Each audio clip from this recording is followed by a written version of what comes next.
All right. Now, this morning, we're talking about children's welfare. Now, to a new twist about this whole conversation, the miscellaneous amendment to the Children's Act gives more power to the Child Welfare Society of Kenya to have a decisive say in the affairs of children's rights organizations, which has not gone down well with some of them. Now, the amendments, which are also meant to safeguard the rights of children and protect them from trafficking, also lay emphasis on the state-supported foster care of children to replace the policy of placing needy minors in charitable children institutions. Now, children's rights organizations have opposed some of these amendments on grounds they will make other institutions irrelevant. Now, that is a discussion we are having this morning on News Center as we take a look at the direct DAISY issue, that is child adoption in Kenya. And now, just another twist to this, it is that the government says it will not register some of the children charitable institutions. Instead, it will be funding some of these charitable child institutions that are being built, 100 of them that are being built within the counties. Honorable Millie, we're not registering new institutions, but instead we'll fund. And they're using the word ultra-modern. Yes, which makes it sound very attractive and very nice. But I would want to say this. You know, government always has a policy around issues. And the government policy around children, in need of care and protection, where you find the children who are being adopted falling under, is non-institutionalization. Mm-hmm. That has always been the government policy. So what I would like to know is, has the government policy change from non-institutionalization to institutionalization? Mm-hmm. Even internationally, international standards have moved towards non-institutionalization of children. So that when a child, for instance, is deceased, that's why we go for adoption. Mm-hmm. So that these children can grow in natural homes, not in institutions.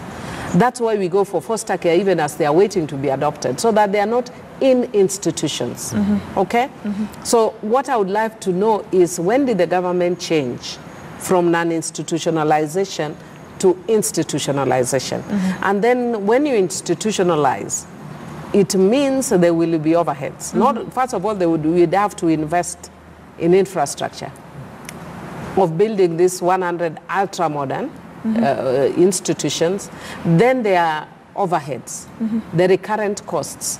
Just when we were waiting to talk about this, I heard you reading the news about the fuel prices, about Kenyans being overtaxed, about Kenyans complaining about heavy taxes.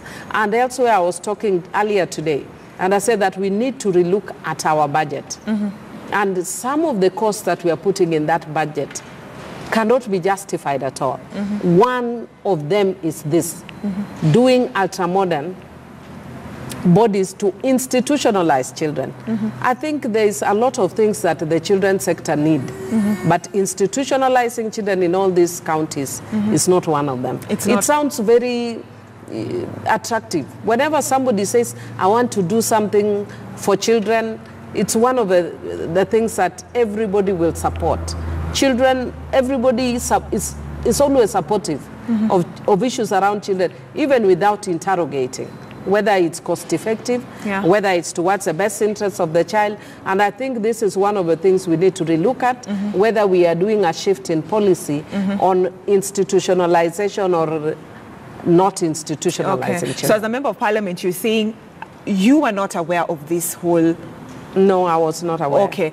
So Alice is from the Association of Charitable Children Institutions of Kenya, joining us via way of phone from our city center studio.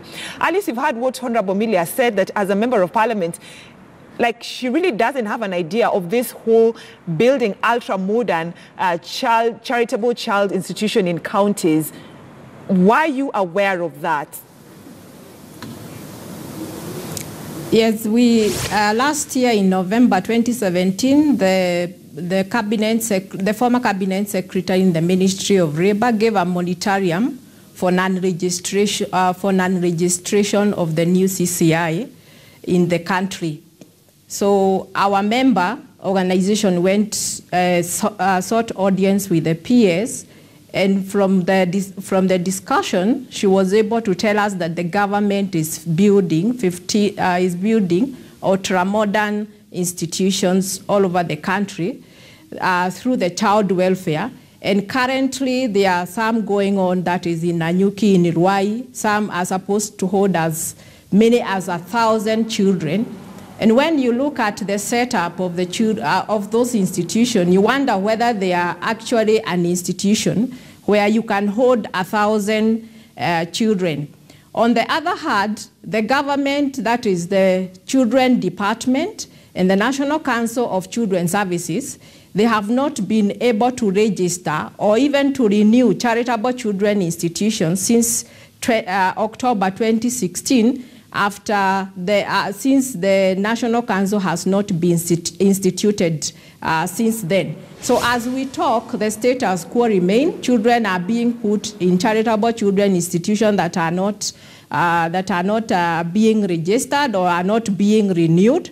So the question is, are our children really protected? And as we know, the charitable children institutions is the first front line for any rescued child in the country. So it's beating the sense at the same time when the government is talking of deinstitutionalization, you know, close down all the children's home, take the children back to their families. At the same time, the same government is funding child welfare to build ultra-modern institutions.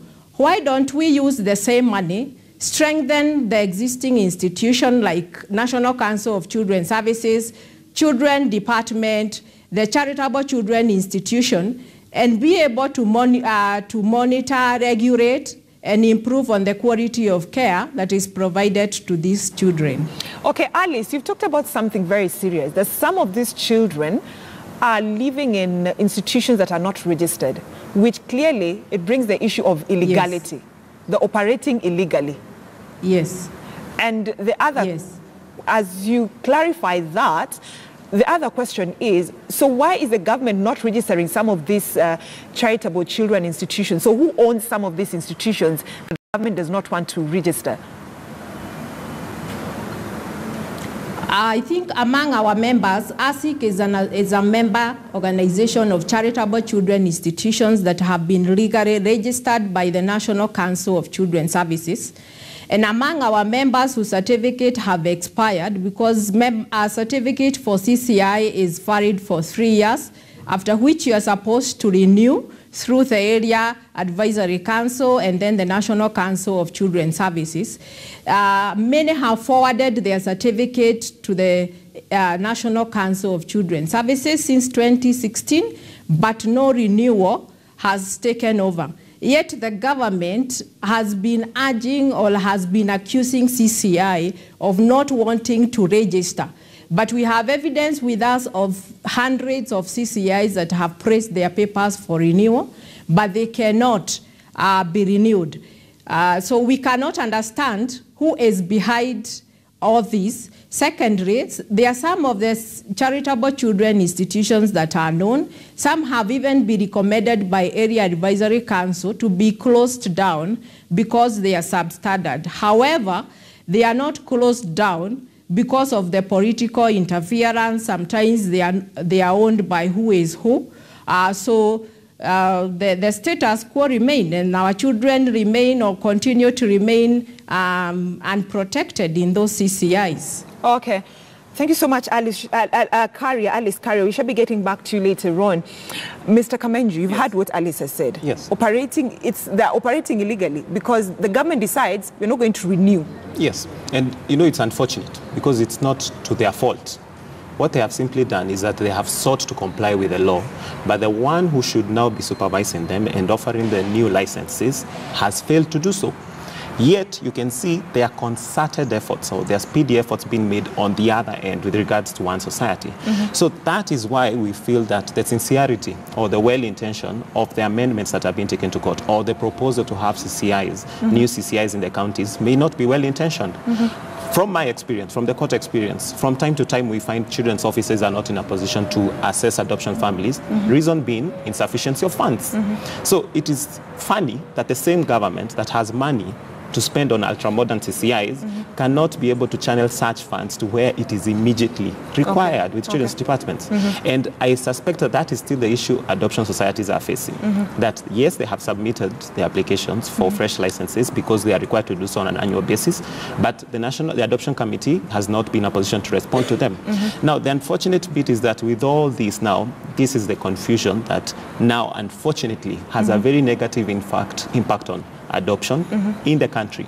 Because the moment innocent Kenyans get to hear of news that a certain children's organizations or a certain children's home is not licensed, they will likely not be in a position to go and seek information there of how they can maybe have one of the children placed with them. Okay. So that's the unfortunate, that's a negative impact. Okay, Honorable Mili. Okay. Just before you ask me, one of the things I wanted to add is that the reason that the OVC fund was set up was to enable people create social safety nets within communities, so that if there's a vulnerable child, then they can be taken by the wider, family. And then the government funds the wider family to take care of this child within a natural home environment, not in an institutionalized setup. Which begs the question, who should be funding some of this actually the private? A lot of the private actually self-fund. So that's why even sometimes it's very amazing why we are not allowing people who, out of the goodness of their own hearts, want to support what the government can. And I can assure you, even when the government does these ultra-modern facilities, I can assure you government will never have the competency to run all that. Okay. That is why, for instance, even, we have public health facilities, but they are still private ones because the government does not have sufficient funds and capacity to run. Okay. So what we are trying to do is to set up homes in an utopian world. We are already moving to a level that's way beyond even the United States of America. And we are a third world country, honestly. Let's be realistic about how we do things. Okay. All the things we are doing are pretty utopian, but even as we are trying to do the utopians, let's also think about the now. What is the now? The now is there are children that need that temporary care, because even these CCIs, many of them are temporary care as children find lasting solutions. And the challenge has then been that even as they're looking for lasting solutions, the government has never, ever had that capacity. Okay, so as we bring this conversation to an end, I'd like us to first start with Alice, then your winding remarks on this topic. And Alice, if you can hear me. Yes. So now, yes, what is the way forward? Because when it comes to funding, every financial year we hear the CS, reading a budget and saying this amount will go to some of the rehabilitation of street children. And the question is, does this money trickle down to some of these children institutions? I think that's the questions that as stakeholders we have been asking ourselves. For example, child welfare in the 2017-2018 was given 1.2 billion. What have they been doing with that money? What is their impact? We have visited some of the institutions that they run. Why is the money that is why is the government cutting on the main agencies that have been mandated by the law? That is the National Council of Children's Services. I think their budget has gone down. The Children Department, the budget has gone down. At the same time, the charitable children institution, despite that they receive children from the state, there is no funding they receive from the children. So 100% you take care of those children. So those are some of the things we need. If we look at the Street Families Fund, the children are all over in the streets. And it's the well-wishers through the private citizens who are trying to do something, yet it's the same time, at the same time that the government is trying to cripple them down by saying that they should be closed down.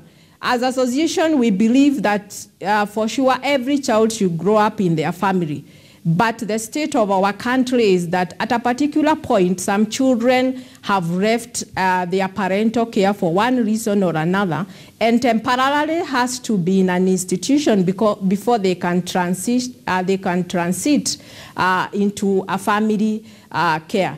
So the other question the other thing that as a way forward is the miscellaneous Amendment Bill should be stopped, and the Real Children Amendment Bill 2018 that was validated by the stakeholders should be taken to the Parliament, because that is what we voiced and that is what we want for our children in the country. And secondly, the National Council of Children's Services should be constituted so that charitable children institutions can be renewed and our children can be protected. Okay, thank you so much, Alice Karia from the Associations of Charitable Children Institution of Kenya, as we bring this conversation to an end. I don't know whether I have like a minute just to get your final remarks, because we've run out of time. In less than a minute, your final remarks, Honorable. Okay, my final remark is the Child Welfare Society of Kenya is a good organization, dating almost over 50 years. My mother worked there, I worked there. There's absolutely no reason for it to try and make itself the new National Youth Service with the mega scandals. Okay. My sister Irene, please stay the course.